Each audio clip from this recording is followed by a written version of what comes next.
ছোটবেলায় দাদি নানিদের কাছ থেকে আমরা সকলে ভূতের নানা গল্প শুনে বড় হয়েছি। সেই থেকে ভূত বা ভূতুড়ে বাড়ি সম্পর্কে শুনেছি হাজারো গল্প।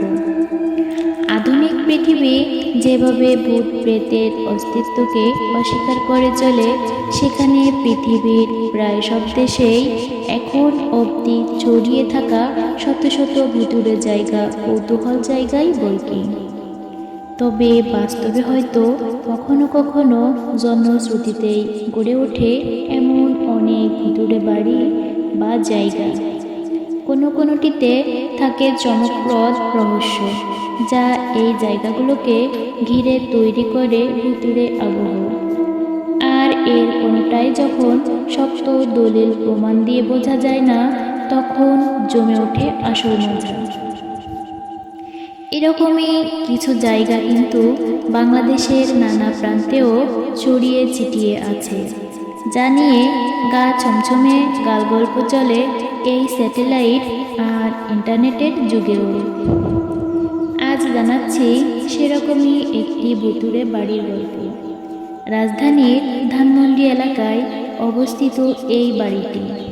সতর্ক কারণে বাড়িটির ঠিকানাটি একটু অজানাই থাক পাঠকদের কাছে। এই বাড়ির সত্যতা জানার জন্য সেই বাড়ির ঠিকানায় হাজির হলাম ভর দুপুরে। বাড়িটি আগে থেকেই চিনতাম, তাই খুঁজে পেতে খুব বেশি ঝামেলা পোহাতে হয়নি। ঝামেলাটা হলো বাড়ির ভুতুড়ে গল্প আদৌ সত্য কিনা সেটা জানতে গিয়ে। বাড়ির পাশে চায়ের দোকানের মামা থেকে শুরু করে বাড়ির দারোয়ানের প্রতিটি কথাই ছিল রহস্য। তাদের কথা শুনে প্রসঙ্গ এড়িয়ে যাওয়ার কৌশলে আজ করতে পেরেছি ঘটনাটা সত্য। বাড়ির ভাড়াটিয়ার আত্মহত্যা। এই বাড়িতে ভাড়া থাকা প্রায় সব ভাড়াটিয়াই বিভিন্ন অদ্ভুত বা ভুতুড়ে কাণ্ড কারখানার সম্মুখীন হন। অনেক সময় গভীর রাতে, রাত 1টা থেকে 2টার দিকে বাড়িটির ফ্ল্যাটের বারান্দায় রাখা দোলনায় কাউকে দুলতে দেখা যায়। ঘটনাটি দেখেছেন এমন লোকের সংখ্যা নেহায়েত কম নয়। এছাড়াও বাড়ির রুমে অনেক সময় নাকি গভীর রাতে কারা হইচই করে, কিন্তু তৎক্ষণাৎ রুমে গেলেও কাউকে দেখা যায় না। বাড়িটিকে ঘিরে লোক মনে কৌতূহলের কোনো শেষ নেই। শোনা যায় উক্ত বাড়িতে ভাড়া থাকতো যে ভাড়াটিয়া, তার ছোট মেয়ে প্রায় 11 বছর আগে গলায় ফাঁস দিয়ে নিজ ঘরে মারা যায়। মেয়েটি মানসিকভাবে অসুস্থ ছিল। এই আত্মহত্যার পর থেকেই এমন অদ্ভুতুড়ে কার্যকলাপ শুরু হয়। অমাবস্যায় কালো কুকুর প্রতি অমাবস্যার রাত 12টা থেকে 3টা পর্যন্ত একদল কুকুর দল বেঁধে বাসার সামনের রাস্তায় চক্কর দেয়। অনেকেই সেই কুকুরের দলকে দেখতে পেয়েছেন। এটা আর নতুন কি, কিন্তু আশ্চর্যের ব্যাপার হলো তারা শুধুমাত্র অমাবস্যার রাতেই উপস্থিত হয় এবং সারা মাসে তাদের আর দেখা যায় না।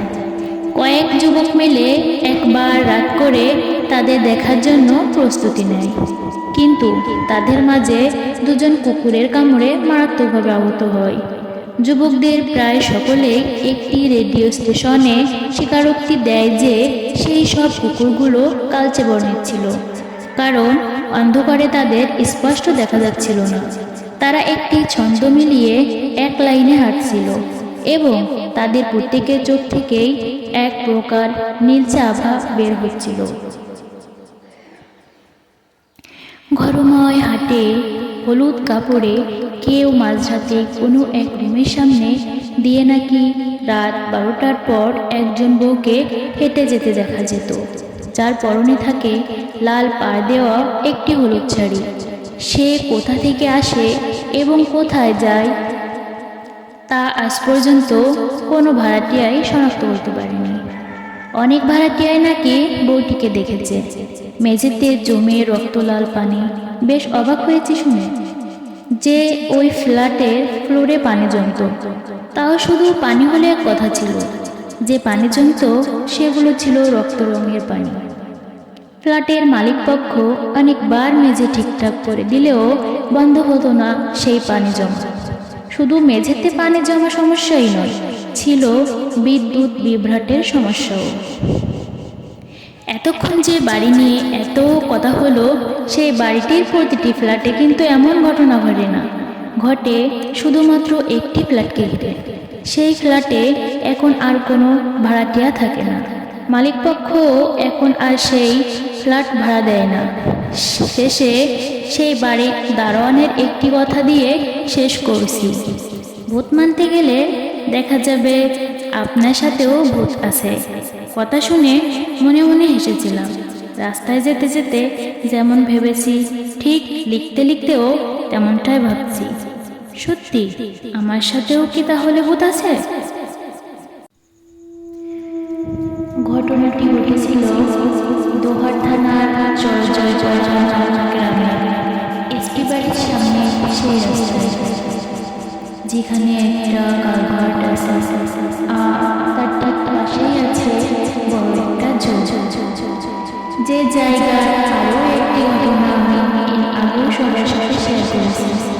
এখন আমি সেই জায়গার আরও একটি ভয়ঙ্কর ঘটনা সম্পর্কে তুলে ধরেছি। এই ঘটনাটি ঘটেছিল আজ থেকে প্রায় 7-8 বছর আগে। একদিন এক রিকশাওয়ালা রাতে এক প্যাসেঞ্জারকে নিয়ে সেই রাস্তা দিয়ে আসছিল।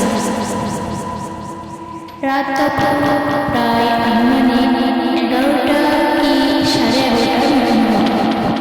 আমরা জানি যে গ্রামে 9টা-10টার দিকে প্রায় বেশিরভাগ মানুষ ঘুমিয়ে ওঠে, তাই সেই সময়টাই সেখানে একেবারেই জনজীবন ছিল।